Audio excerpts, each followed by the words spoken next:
Words my parents were the ones that fought the case. My parents and 5 other families fought the case because they wouldn't let me in the white school. But I didn't do the case. I'm not that old. I was only 7 or 8. So you can change your question.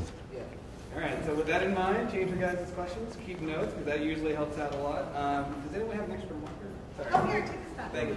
Just kidding. Any paper? I have paper, and if anyone needs another marker, they're over there. I swear we're going to have pens and actual supplies for you guys when we have the money and it comes in. I have all that stuff.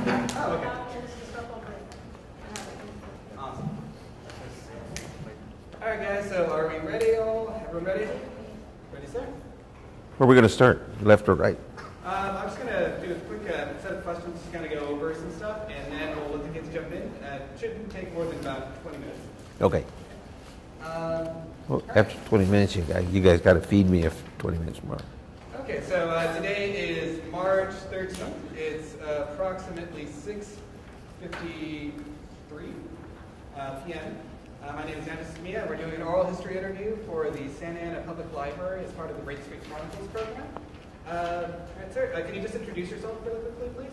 My name is Gonzalo Mendez Jr. I'm the son of Gonzalo and Felicitas Mendez, who back in the 40s fought, they fought a case and won where they wouldn't let, where the schools were segregated.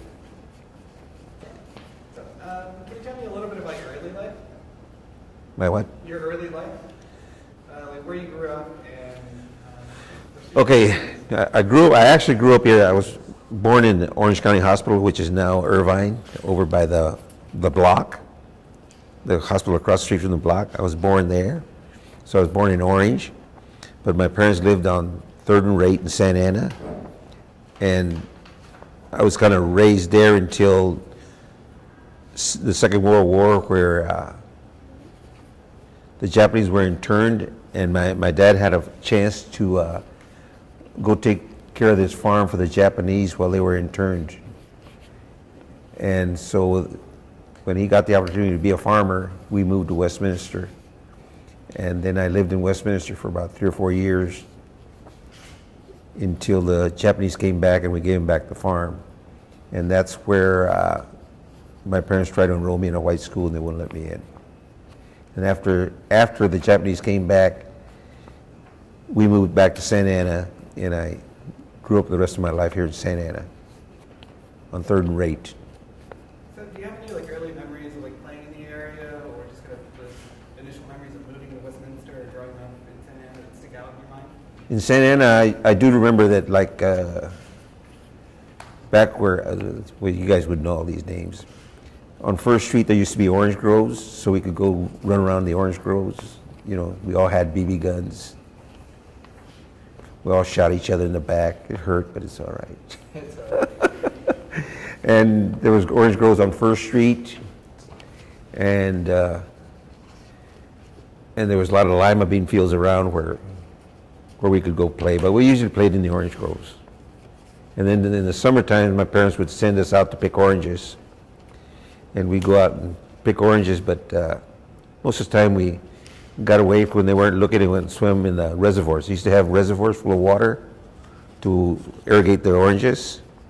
So we kind of snuck off and went swimming until they caught us and took us back. So where was the reservoir located? Were they just all over? The reservoirs were mainly, they had one in, a reservoir for just about every orange grove. And so there was always a reservoir somewhere close when you were picking oranges. So who were your friends growing up in the area? Do you remember their names? Or? Right here in this area? Yes. Oh, let's see. Frank Martinez used to live across the street from me. Frankie Sobreros used to live across the street from me. Pete Rodriguez. I'm not going to mention any girls. Robert Ayala, Bobby Ayala. I mean, I had tons of friends. There was the whole barrio there on 3rd and Rate was just about, all knew each other. And all the kids would come over our house and we'd play football and stuff out in the street, Could you talk talk a little bit more about the audio area? The barrio experience? Well, back then, when I was growing up, it was nice, you know, it was just no problems. We could stay out all night skating. You know, back then, the only recreation we had was like skates. You don't know what skates are, does anybody know what skates are? Like roller skates, but you clipped them on. It wasn't a shoe. So we would roller skate around the block till 11 o'clock and play football out in the street and baseball and stuff like that. We used to go out and, well, it's more or less like getting in trouble, I guess. We used to go at the end of 4th Street and Rate. There's still some train tracks there. I think there's train tracks. The train would stop there to load lumber from the lumber yard that was across the street from our house, and we would go at night and run across the top of the trains and stuff like that. It was just lots of fun. Nothing dangerous, nothing, you know, we didn't get in trouble or anything like that. Do you have any memories of moving to Westminster and what that was like initially? Actually, I don't actually have any memories of moving to Westminster. I just remember the farm itself, because it was a new experience from living in the city, down here in the barrio, where you can go on a farm and it's wide open spaces. You can run all over the fields. The water, when they irrigate, used to come out of the ground crystal clear. You know, you could drink the water, and you go out in the fields and eat the fruit and eat, you know. So it was playing the barn. It was just fun. It was lots. It's more, well, different kind of fun. So what was your first experience like at school? Like first memory of school? I actually don't have too many memories of the school when I was a little kid, before I was like, before the 6th grade. I don't have too many memories. In the 6th grade, I do remember a little bit, but not much. I do remember that when they took us to I'd have to start at a different point, where when my parents won the case, or they hadn't won it, they'd won the first time. They won one time, and then they, if you know the courts, they appealed the case. The city of Santa Ana appealed the case, and it went to a higher court. But after they won the first case, we moved to Santa Ana, and my dad, just to prove a point that we could go to a white school, he took us all to a white school on 17th Street, and between Broadway and Main Street. It's not there anymore. It was Jefferson Elementary, I think. Yeah, Jefferson Elementary. And that was an all-white school, and they just took us down there, and all the kids were nice, and nobody treated us bad. A couple of kids said bad things, but, you know, took care of it in the schoolyard. You know, it wasn't anything major, nothing, you know, we didn't get ganged on or beat up or anything like that. So I do remember that. And then I remember from then on, going on to high school, junior high school, with all these kids that were all white, and going to school all with them. And to this day, I still keep in touch with all of them. You know, because as we went through school, we all became friends. Do you remember like what it felt like, or did you have any kind of understanding of what was going on around you when you were a kid and the court case was being fought? No. I didn't even know what was going on, you know. Like somebody asked me one time, well, what did you do when what did your parents tell you when you were going to go to a white school? He says, and all I could remember is, you're going to a new school. That's it. You know, you did what you were told. You go to a new school, you went. So I don't remember anything. Do you have like any other memories of your family, maybe like grandparents or anything, your own parents that you want to share? Well, my parents, my mother was Puerto Rican. She came from Puerto Rico, and my dad came from Mexico. And all his brothers, my dad's brothers and sisters, lived in Westminster. And my mother's father and mother came with them from Puerto Rico down here. And I just remember my Puerto Rican relatives speaking too fast that I couldn't understand. They spoke Spanish like I couldn't understand it. But I don't remember anything bad about either side of the family. They were all nice. Mm-hmm.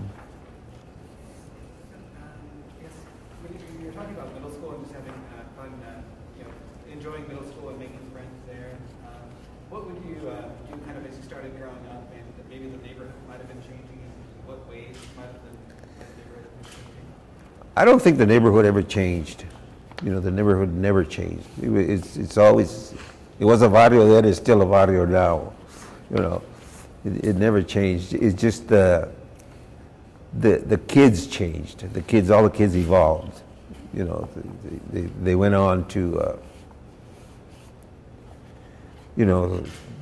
become something, become dentists or pharmacists or something, and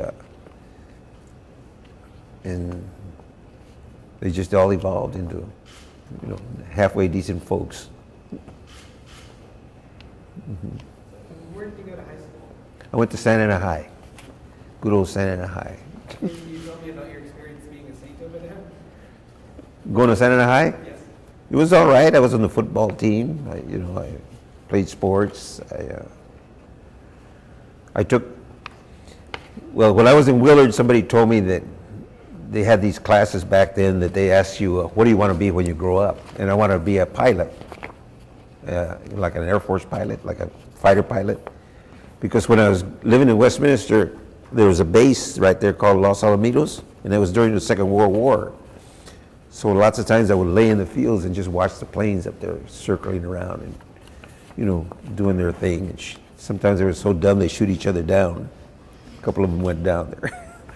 But I wanted to be a pilot, so they told me to take a lot of math while I was in school. So at Willard I started taking math, and then in Santa Ana High School I took math all the way up to trig, and then I just couldn't handle trig anymore, so I dropped it. But I took just about algebra, second year algebra. No, I took trig, I didn't take calculus. I couldn't handle calculus. That's the one I couldn't handle, calculus. Yeah. So I took a lot of math, and it helped me in the long run, because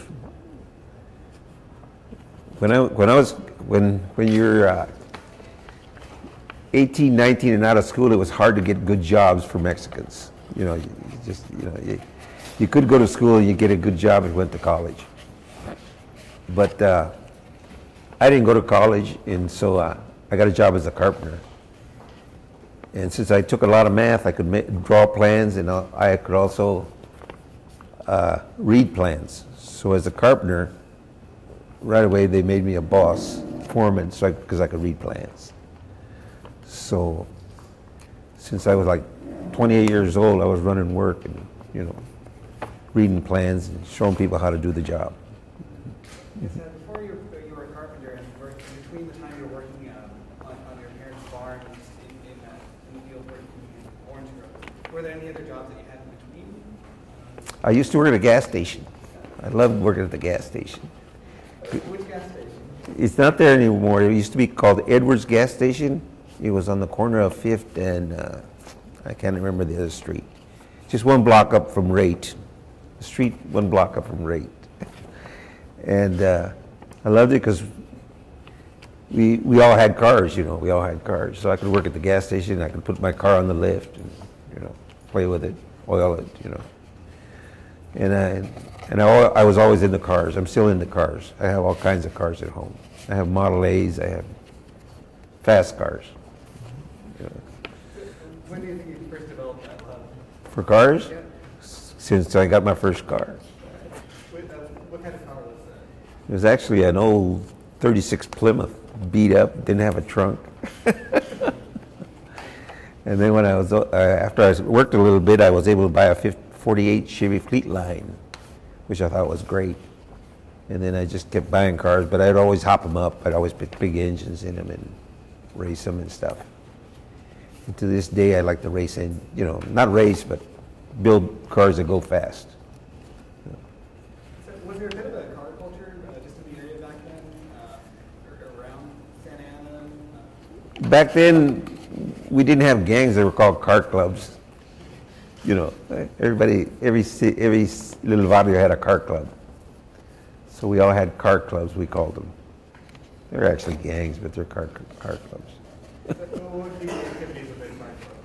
How was that? What would you guys do in the car club? We'd all meet and we'd all, you know, come up with all our cars. And as a matter of fact, my parents had the biggest yard on rate, so they'd all drive into our backyard. We had like 3 lots wide backyard, and they drive all the cars back there, and you know, just hang around talking about cars. You know. Okay, I guess, can you tell me a little bit more about your house and kind of what it looks like and what you remember about growing up there? The house itself?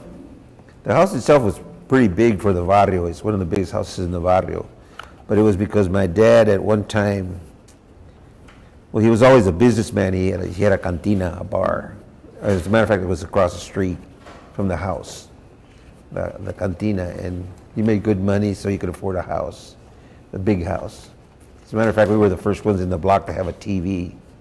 You know, TVs, now everybody's got a TV now. But back then, you had to have money to buy a TV. You know. So the house was big, and my dad and my mom worked in a bar, so they were out till 2 o'clock in the morning, so all my friends would come over the house. We'd play a little game called Spin the Bottle. I never heard of that, have you? I don't think they know what Spin the Bottle is. Can you tell them? I'm not going to tell them.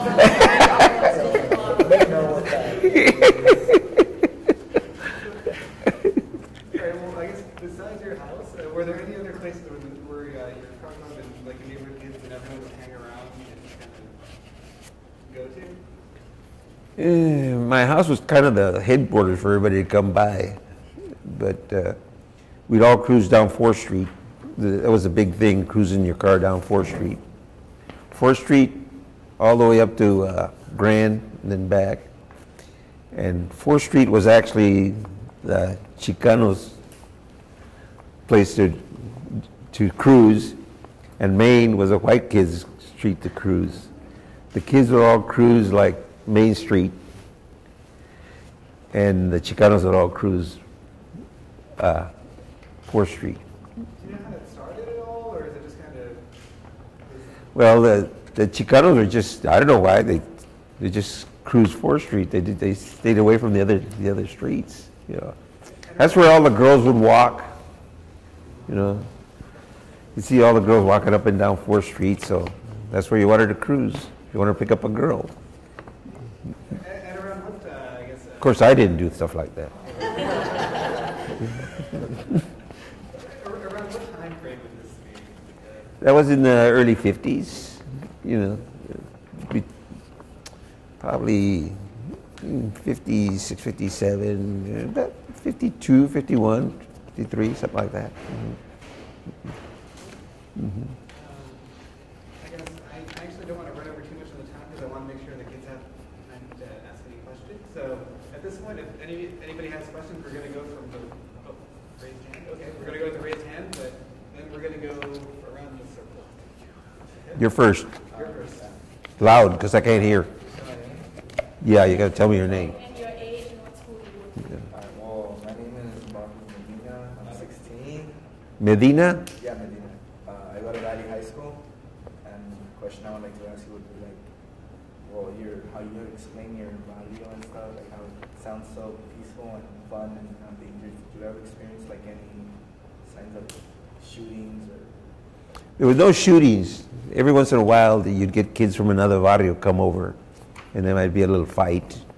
But back then, what we did was, if one guy from our club got mad at another guy from the other club, everybody'd make a circle and let the 2 guys fight it out, and nobody else could get involved. And that's what the rest of the guys were there to make sure nobody else got involved. So that's the way that the fights were done back then. That's it? You can ask others. Oh, more? Yeah. Do you remember your first love? My first what? Your first love? Love? Yeah. With my car.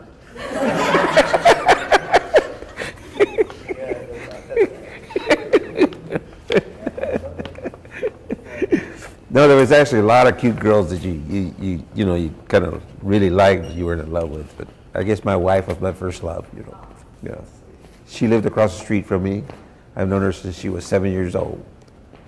You know, so, and we've been married like 50-some years. You know. Next.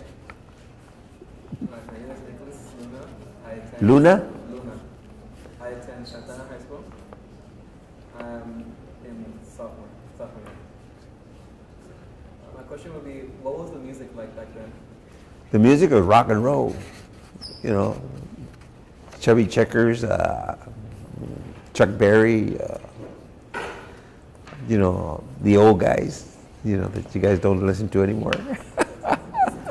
The Beatles weren't even there yet. It was just like all black music. You know. Little Richard, I can go on. It's nothing but rock and roll. Good old rock and roll. Mm-hmm. Was jazz around? Does what? Was jazz? Jazz was right before rock and roll because it was during the war, and I remember a lot of jazz because I grew up listening to it by my parents. So I actually I liked not jazz as much as, what do they call it, swing music? Like, have you ever heard of big band sound? The big band sound, yeah. Yeah, like Glenn Miller. Glenn Miller was my favorite. You don't know who that was. Yeah. Tommy Dorsey, you know. So that was, I grew up around my parents playing that kind of music. So, and I grew up around my parents playing mariachi music. But I listened more to I kind of went more toward the big band sound and the rock and roll. Yeah. Mm-hmm. Huh? Can't hear you. I think that's all I have. He's done with his question. That's it? Okay, you're supposed to say next. My name's Sarah Guerrero, and I go to Godinez High School. I was just by there. I wanted to ask, do you have like family pictures of your family right now? Not on me. No? As a matter of fact, I used to have some on my phone, but I just got a new phone. The other one went blinking, all my photos went gone. They're gone. And what do you work as now? I'm retired. What do you work for? I used to be a carpenter, union carpenter. Like your whole life? Oh, that's all I did all my life. I was a union carpenter. I retired about 10 years ago, and I'm still in the union because if you don't stay in the union, they don't give you your pension. So I was a union carpenter, and what I did was mainly like big buildings, not homes. I did like, you know, I was in charge of doing like high schools, stuff like that. And like one of my last jobs before I retired was I was in charge of all the carpenter work at Jurassic Park. And then from there, the very last job was downtown Disney. So I did just, you know, big jobs. Mm-hmm. Next. My name is Isaac Michaka. I'm at Sachem High School. Menchaca? Michaka. Oh, ICH. Yeah, Michaka. And, Michaka. my question is, what happened that triggered your parents to fight for integrated schools? I think my dad was the kind of guy who he made money. He was a businessman. This is all what I think, because I don't know, because they passed away and I never found out. But he was the kind of person that he went to a white school when he was a kid here, because they didn't have segregated schools back then. When he was a kid, segregated schools came in at a certain time after he had already grown up. And since he had gone to a white school, the same white school that he was trying to enroll us in, he got mad. He said, well, why, you know, I went there, why can't they go? And he was making money as a farmer, so he was able to hire a lawyer and fight the case. You know. So actually, I think it was just that he got mad and decided to fight the system. You know, and the way to fight the system is through the courts. You know, sometimes you don't win, but lots of times you do win in the court. So that's what I think he decided to do. He couldn't take, like, what do you mean, you know, What do you mean my kids can't go there? You know? All right? Another question is, what would you guys dress like back then? What did we dress like back then? Tell you the truth, I've always worn Levi's. Oh, I remember now. In high school, I used to have blue suede shoes. I thought that was the greatest thing, you know, blue suede shoes. Blue suede shoes, and we all had, the shirts were not special, but our hair, we used to have the old ducktails. You ever seen those? No? You ever seen Fonzie? You ever seen Happy Days? A lot of the racers have that. You know, we had a flat top. We'd cut our hair flat at the top and long on the sides. And then you'd have a little tail in the back like this, like a ducktail. But we all had flat tops. It was flat on top, long on the sides. And we just, the rest of the clothes was just normal. Except our shoes, lots of times like, we wore like heavy shoe, like nobody's got a heavy shoe, like that maybe, but not that kind of sole. No, not that kind of sole, but something like that. But then we'd put taps on them. You ever seen taps? Those steel taps that you put on them? And that way when you're walking down the hall, you make all kinds of noise. And the teachers would all get mad. My last question is, what kind of dances were the dances? What kind of dances would you guys dance back then? We all danced rock and roll, and we all went like to, there was a big place in Newport Beach. This was called the Pavilion. We all went to dance there, and then we went to El Monte Legion Stadium. There was only certain places that had like big dance halls. There was one in Santa Ana called the American Legion Hall, where they had dances all the time. Had big bands, not big bands, but rock and roll bands come in all the time. So we just either went there. There was another one called the Harmony Park that had dances. So it was places that you'd go around here, Orange County, and then sometimes we'd have to go into like El Monte, because that was the big dance venue around here, because that's where all the big stars went, you know, like, you never heard of them, so why even mention them? Were there any like famous dances? I mean, I know one, the twist. Oh, that was after our time. Oh, that was after? Yeah, that was more like kids, the twist. Stripper? Are you trying to think of something like the Harlem Shake? The equivalent of that? It's just like rock and roll, you know, jump around a lot. I have a question about dances. Were they more segregated or were they integrated? Would there be like Mexican? They were all segregated, the dances. Yeah, because white kids didn't listen to black music. So were they black kids then? No, just Mexicans.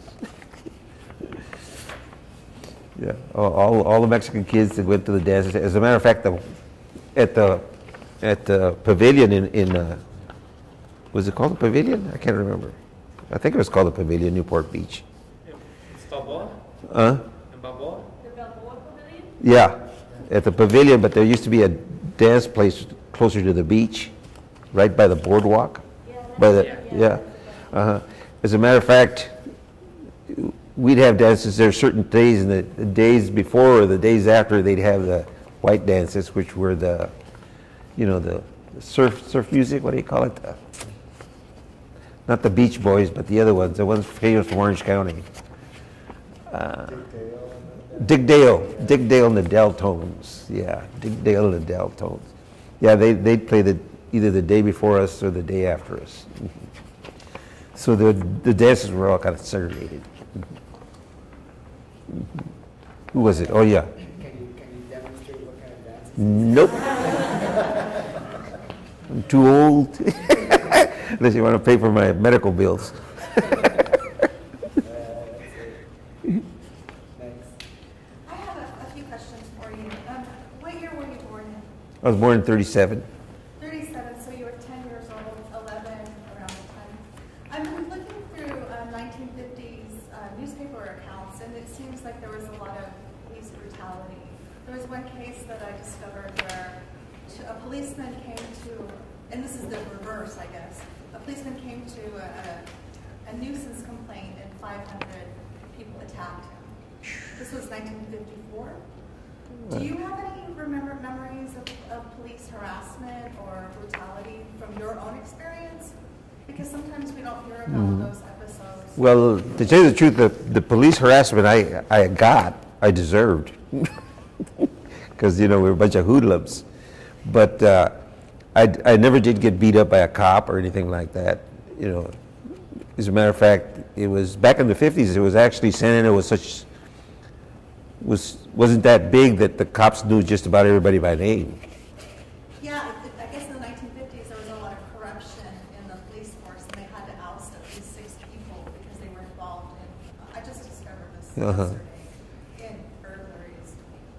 Police people were, and that they were taking it to the top. So you didn't see that yourself? No, I have a friend from the Chinese Historical Society, and he wanted to know if you had memories of other than Japanese Americans, other Asians in your classes. There was the Muramoto family. They actually had a little market on First Street, right around the corner by Rate, between Rate and, what's the next street up from Rate this way? Sullivan? No, one street over, it's either Daisy or, yeah? No, Franklin's the other way. I think it's Daisy, yeah. Do you remember the bombing of Pearl Harbor? I know you were 5 years old at the time, but sometimes those were. Do you remember when the Japanese came back from internment camps? Your family took care of their livelihood. How was their reception among other people? How were they received when they came back? I don't remember too much about that, but I do remember when the Japanese came back to the farm because it was their farm, and they came back and they decided to let my dad stay there till he could harvest all the crops because he had done all the work and he could collect the money. So they let him harvest all the crops and get the crops in, and then get all the money, and then we moved back to Santa Ana. So during the time between the time they got back and the time we left, I hung around with them all the time. It was actually 2 girls. There were twin girls, and I still run into them. I know them real well. Still do. They're called the Minimitsus. The Marimotos were Japanese that went to Fremont Elementary because they didn't let the Japanese go to white schools either. So the Japanese had to go to the Mexican school with us. One of the things that's noteworthy about your case is that it was a multiracial coalition of groups that were fighting against a whites-only position. So that people of color banded together was something very powerful about your case. Yeah, because there was all these groups that came in to file briefs for the Jewish American Congress, I can't remember all these names, but the Japanese. The LULACs didn't come in till after the Court of Appeals. There was no LULACs here when the case was filed. They came in, I think they were in Arizona or Nevada or something like that. And then they came here after the case had already been won the first time and was going to the appeals court. One last question. What was the most favorite meal that your mom made in terms of cooking? I used to, since she was Puerto Rican, she made a lot of white rice. White rice with these little green things in them. I don't know what they were called. You know. And she would call it arroz con pollo. And chicken, and of course beans, which in Puerto Rican is habichuelas. It's not beans. And potatoes. And back then they would buy the potatoes in 100-pound bags, 100-pound bag of flour, 100-pound bag of rice, 100-pound bag of beans. You know. So beans and, you know, my parents did love, I never did get the hang of seafood, but they did like to go down to the Newport and get clams and stuff like that. They'd bring them home and eat them. I never did. Did you mention the name of their bar? Did you tell me the name of their bar again, your parents' bar? The cantina they owned? Yes. It was called the Arizona. The Arizona? Uh-huh. After the ship? I don't even know why. I just know that my brother was born next door in the house. This is an interesting story. My brother was born in the house next door to the bar, and all the lights had gone out, you know, in the city.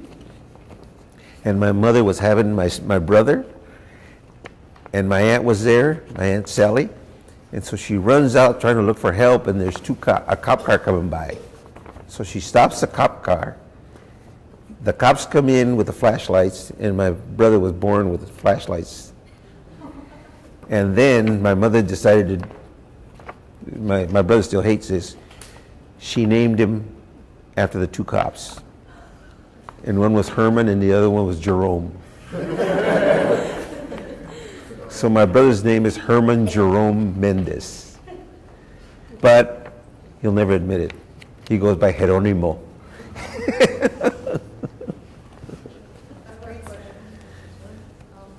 about work. You said that you were always a carpenter and you were part of a union. I was a laborer for a little while, the labor union. No, you better correct that. For about 5-6 years. As a younger person, when did you start working and what was the environment that you encountered when you started working? Can you just describe a little bit about what it was like for you into the workforce? Well, when I was in high school, I would go out, actually, I work at the gas station, and then sometimes on Saturday and Sundays, I'd go out to this farm on Harbor Boulevard and pick crops on the weekends, you know, like strawberries, tomatoes, and stuff like that. Because the guy had like a little roadside stand and sold produce. So I would go work there. And then when I wasn't working there, I was going to Summers picking oranges. But working in the gas station, I had no experience. I didn't even know I was going to be a carpenter. Before I got married, my dad just took me down there and enrolled me in the laborers union. Because according to him, I couldn't get into the plumbers union because I was a Mexican, and I couldn't get into the electrical union because I was a Mexican. So I had to join the laborers union. But I joined the laborers union, and I worked about 5 years, and I was working for this guy, it's Sandy, what was his last name? Sandy, I forget his last name, but he said, I'm going to make you a carpenter. So he took me down to the union and enrolled me as a carpenter, and I became a carpenter, and from then, you know, ever since then I was a carpenter. And there was none.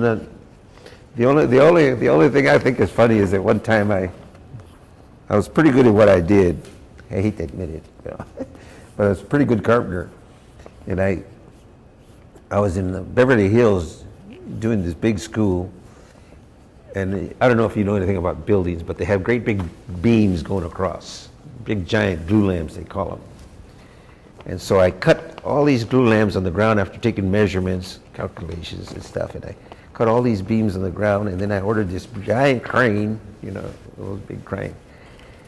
And I set about put them up, and I put up all the beams, and they all fit. They all fell into place. They all just fit. And I got done, and I was down at the bottom, and I used to like to sweep the floors because I was the boss. I could do anything I wanted, so I swept the floors. So the boss, the superintendent of the job, came by and said, he looked at me after he said, "Hey, he looked at the building and all the beams up. He says, that's pretty good for a," and he hesitated, and he said, "for a guy from Orange County," and I knew what he meant. That's about the only time. But I was a pretty tough kid. I told him, "Get the hell out of the way before I soup you up with the rest of the trash." But that's about the only thing that I could remember, this kind of little bit of racism in construction or anything like that. You know? Mm-hmm. Yes? How was your wedding like? What was my wedding like? Yeah. Drunk?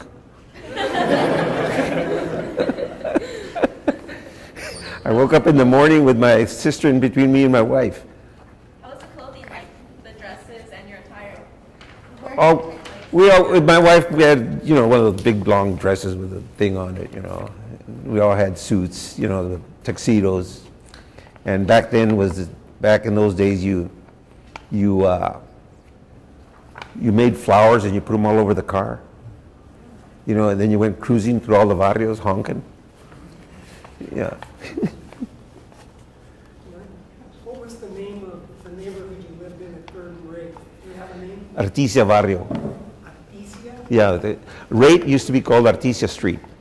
They changed it after, as a matter of fact, I think somebody said they changed the name of the street to Rate after Dr. Rate.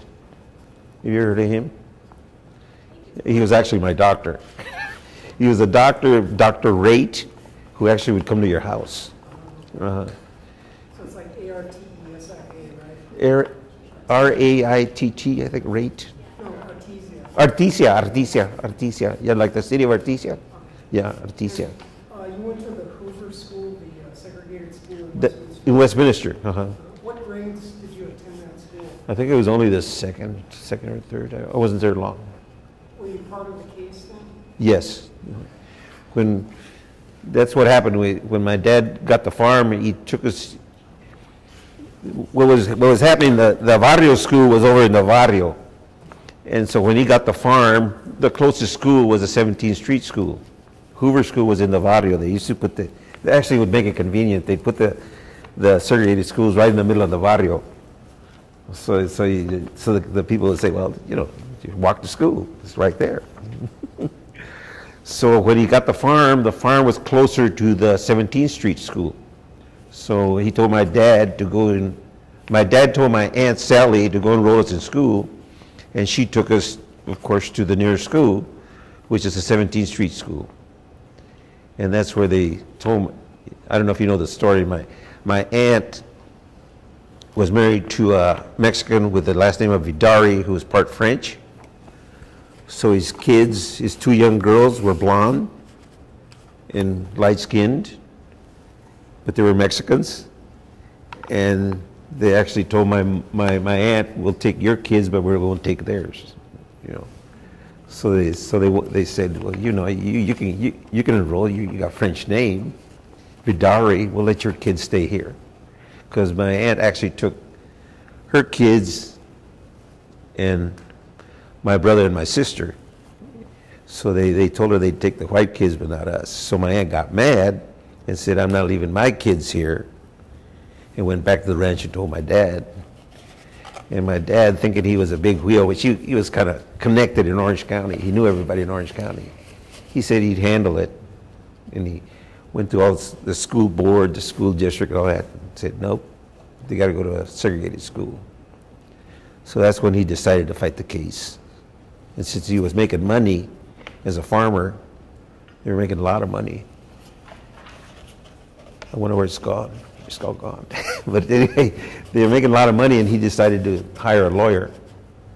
And then actually, the lawyer told him that the only way to win would be to make it a class action lawsuit and to get other people involved. So he recruited all these other people. If anybody knows anything about the Mendez case, the other families are called the Estradas, the Palominos, the Guzmans, and Ramirez.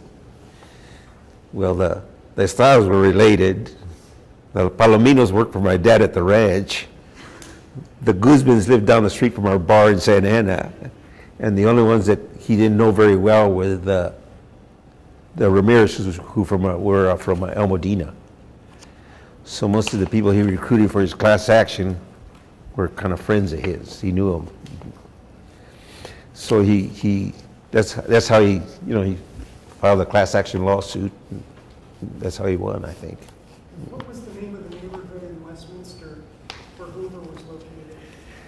It was just the Westminster barrio, for all I know. I never did.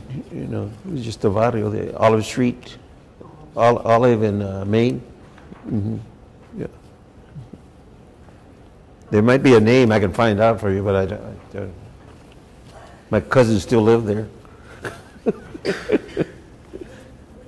say that your father was he sounds like he was a bit of an organizer, or was it just in that one instance that he organized the community? It seems like the community was gathered at your house a lot. No, I don't think he was an organizer. I think he was just, the lawyer told him to do a certain thing. If he wanted to win the case, and he went out and do it, done it. He said, get these people to help. He wasn't an activist or organizer or anything like that. He just was trying to do the right thing for his kids, I think. Because I do remember one thing on the ranch, that he would tutor me. I guess after they wouldn't take me into the school or something like that, he would tutor me, show me how to count, read, write in English, you know. So he had already gone to school, so he knew how to read and write and everything. So he had attended the 17th Street School? He what? He had attended the Yes. 17th Street When he was young. But I think he only went to a certain grade because, as the story goes, my grandmother came from Mexico with a lot of money because she had to leave because of Pancho Villa, because Pancho Villa was hanging everybody over there. And actually, one of my uncles worked for Pancho Villa, and he was a secretary. And this is the way the story goes. He told my uncle to write down the names of certain people, Pancho Villa. He said, well, write this name there, write these names. He says, he wrote them all down. He says, what are you going to do with these?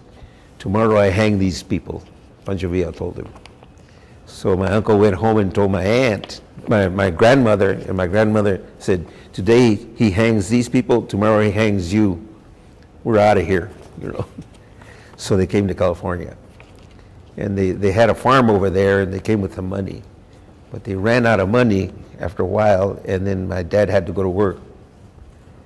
Why was he hanging all these people? Pancho Villa, because he could. You're dictators, you know, they do what they want. Can you describe who he was? Like, do you guys know who Pancho Villa was? Your uncle?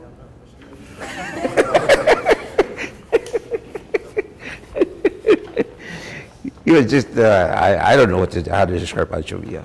You know, he was just,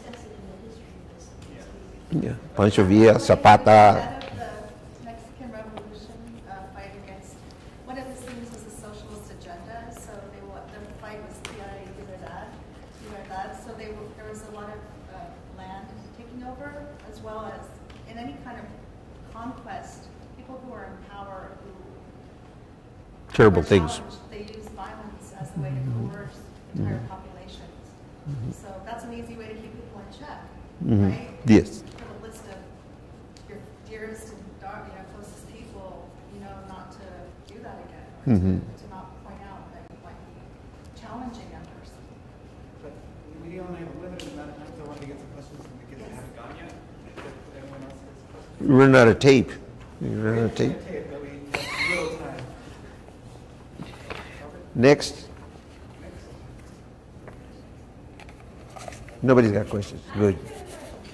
You're not allowed to have questions. So you were part of the group that ended up going to a school that eventually became desegregated. Yes. What was that like going into that I school? was actually too young to even understand what was going on. And the way I hear the story is they knew we were coming, so the teachers were real nice to us. To this day, I never remember a teacher being mean to me. You know. Pretty good experience. Yeah, pretty good experience. Very different from the South. Very different from when they desegregated. The South, no, completely different. There was no fighting. There was no beating up people. You know, no. There might have been a few fist fights in the yard, schoolyard, but like I tell everybody, I got into more fights in the barrio than I did in school. So it was kind of peaceful integration. Is there anything else you'd like to add or throw in before we wrap everything up? Either some memories of people that were important in your life that maybe you would like to add to the historical record somehow, or positively impacted the neighborhood that don't really get recognized? The what? Or impacted the neighborhood that don't get recognized? The neighborhood itself? Well, the only thing that changed with the neighborhood is they started building houses. The barrio was actually just third and rate, and the houses ended at First Street, First to 8th Street, and then this was all orange groves. And they just started building and building and building, and all the orange groves are gone. Which I got lucky, I don't have to pick oranges anymore. But no, I don't know what they add to it. Why is the barrio special to you? Why is Santa Ana special? It used to be special to me because, I grew up there. It was I got fond memories of the barrio. Now I go in the barrio and it's spooky, you know. You can't run around the barrio at 11 o'clock at night and run up and down the alleys, you know. You know, you get killed. But in those... You didn't grow up with that fear? Huh? You didn't grow up with that kind of fear? No, no. We grew up being able to run around all night at the barrio, you know, and go in the backyards and pick fruit so we could eat it. And I remember going in there stealing corn and stuff like that, and then baking it in the backyard and stuff, you know. Tunas, you know what tunas are. You told us that you moved out of the area when we were outside. You told us that you moved out of the area because of your 4 daughters. Yes. To Orange, is that correct? Yes. Mm-hmm. And you told us that you helped desegregate a block there. Well, not really. I just remembered when I moved into the neighborhood, I was probably the only Mexican there, and it was a pretty white neighborhood.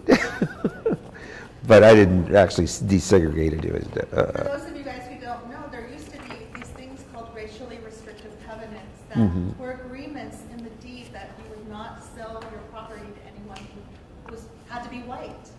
And so people broke those kinds of neighborhoods. Well, it became illegal in 1947, but just because something's illegal doesn't mean people don't practice it. So there are a lot of informal ways that people kept segregation intact.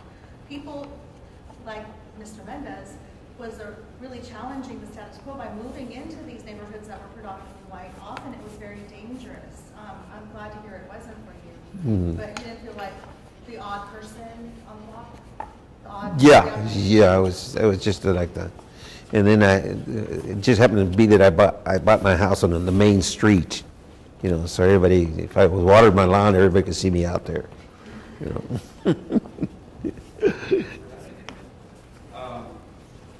I'm African American, and my mom actually went to segregated schools in the South. So I'm just curious, like, while your situation, you were young then, but I guess you got older. Did you feel like the thing going on with African Americans in the United States was part of the same struggle, or did it overshadow what you guys were going through out here, or it really didn't matter to you? You just knew that something was wrong in your situation? I think it didn't matter. My dad just saw something was wrong and he tried to fix it, you know. So the interesting thing about this case is, though, that through all the research that different people have made, they found out that Thurgood Marshall had all the files that our lawyer had, Marcus, sent to him, and he used it as a precedent to win Brown versus Board of Education. And we have it on tape where this guy, Al Carter, who used to work with Thurgood Marshall, tells a story how they used it. They didn't mention Mendez at all in the case. They didn't mention anything. They just, you know, used the same, you know, thing that they had used in court. Which yeah, I think they brought in anthropologists and all kinds of people to show that we were the same, you know. How was it witnessing the civil rights movement, though, from this position? Like, where were you when Martin Luther King was assassinated? And how did you feel about it? I don't remember, to tell you the truth. I remember where I was when Elvis got killed. No. I remember that. What about when JFK was assassinated? With who? Kennedy. Oh, I remember that, yeah. I was working on a Model A, working on a car, outside, on crutches. I had a broken leg. No, I had cut my foot with a saw, I remember now. Yeah. I was working in my garage on crutches, and I heard it. But that's about the only thing I remember.